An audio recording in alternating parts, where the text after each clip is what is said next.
నజరేతులోంచి ఏదైనా మంచిది వస్తుందా?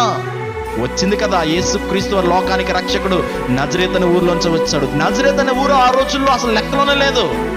అది ఒక పాప ఊరుగా, దొంగల ఊరుగా, లేకపోతే ఎందుకు పనికిరాని ఊరుగా ఉంది అది. అందులోంచి యేసయ్య వచ్చాడు. ఏదైనా మంచిది వస్తుంది అక్కడి నుంచి?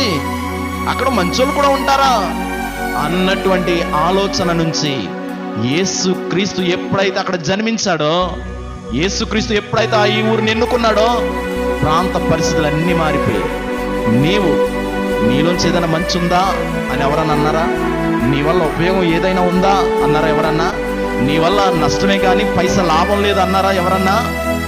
ఇదిగో అలా అన్న వారి నోటి నుంచే నిన్ను దీవించే మాటలు, నిన్ను పొగిడే మాటలు, నిన్ను గణపరిచే మాటలు దేవుడు పలికిస్తాడు. ఏ వేళ్ళైతే నిన్ను ఎత్తి చూపాయో, ఏ నోరైతే నిన్ను ఎత్తి చూపిందో, చెడ్డగా మాట్లాడిందో, దేవుడు అంటున్నాడు అదే నోటి నుంచి నేను నిన్ను గణపరుస్తాను, అదే నోటి ద్వారా నిన్ను బలపరుస్తాను. దేవుని వాగ్దానం ఇది.